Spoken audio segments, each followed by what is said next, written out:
Now I'm joined by reporter Bill Glauber and columnist Daniel Bice. Today is a big day in D.C., obviously. The former FBI director is testifying before Congress. What surprised you about what you heard?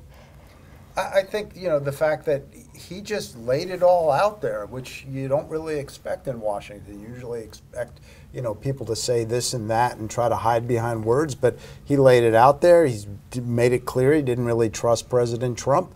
Also, Dan will pick up, the big story was he actually leaked his memos to a friend. Yeah, who then gave them to the New York Times and sort of forced the issue of the special counsel. That's the most interesting newsy thing, but the whole interaction was just interesting. They asked him about any broad range of issues going back to the Hillary Clinton investigation.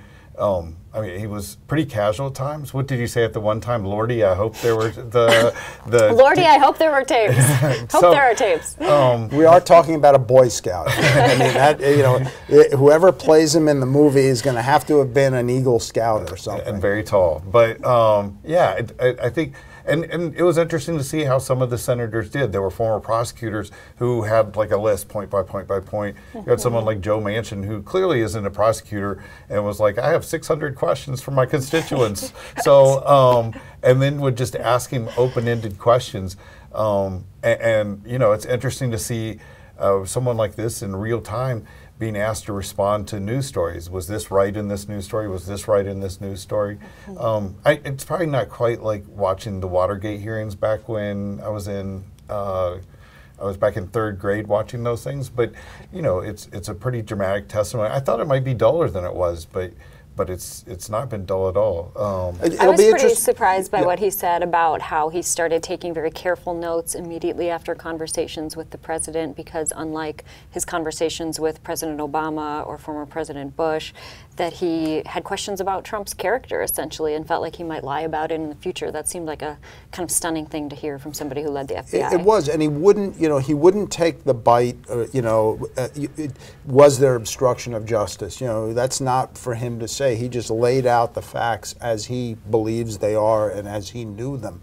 So politically, it'll be interesting to see where this goes in the next hour, 3 hours, and the days, ahead, to see, if the Democrats run to their side and Republicans run to their side. If some Republicans break, it'll be interesting to watch. And then, of course, out of sight, out of mind, but certainly he's there, is, the investigation being led by Robert Mueller and where that goes.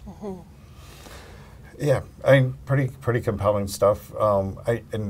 Of the senators, was there anybody you were impressed with? I was impressed with Burr, and and actually most of the senators. Let's face it, most of the times they are blowhards, especially at these hearings where it's all about them and it's not the questioning. But they stuck to 7-minute time, and they had questions to ask, and I was really kind of surprised by that. They actually had questions. I should say I was completely underwhelmed by Senator McCain. I thought he wasn't very clear on what he was asking about, and Director Comey didn't know how to respond to some of his questions. But yeah, I think we got more stuff out of it than you might expect. But I think that was also because Comey was more willing to engage on these things.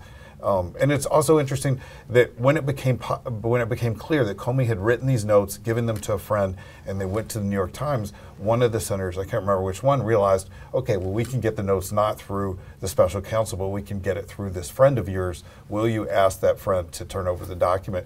So, I mean, things were happening in real time during that discussion.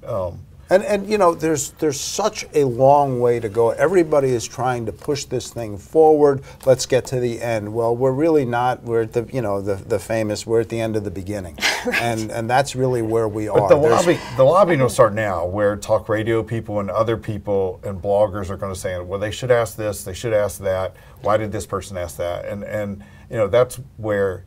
I mean, that's where things get really muddy. And then what's going on right now? I think we've also heard House Speaker Paul Ryan weigh in. Chris Christie kind of pre-weighed in on the what was reported, you know, before the testimony, saying that he's from New York, and that's kind of how New Yorkers talk. And I think House Speaker Paul Ryan has said that this shows he's new to Washington and doesn't quite understand. That's really not good enough. You know, you can't be president of the United States and show he's new to Washington and doesn't understand how things work. That really is not a good enough excuse to be blunt about it.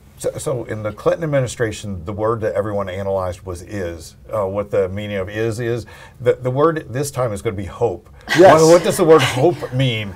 When the president repeatedly is says hope an it to order you. or is it an aspiration? Yes. And then the other one is loyalty. Are you going to be honest or loyal, or honestly loyal? I'm not sure what that last phrase exactly means, but to Comey it meant something, that he was going to be honestly loyal to the administration. I think he just meant honest, but those are going to be the two phrases that stick with us. That and Lordy, I hope there are tapes probably will stick with us for some time too.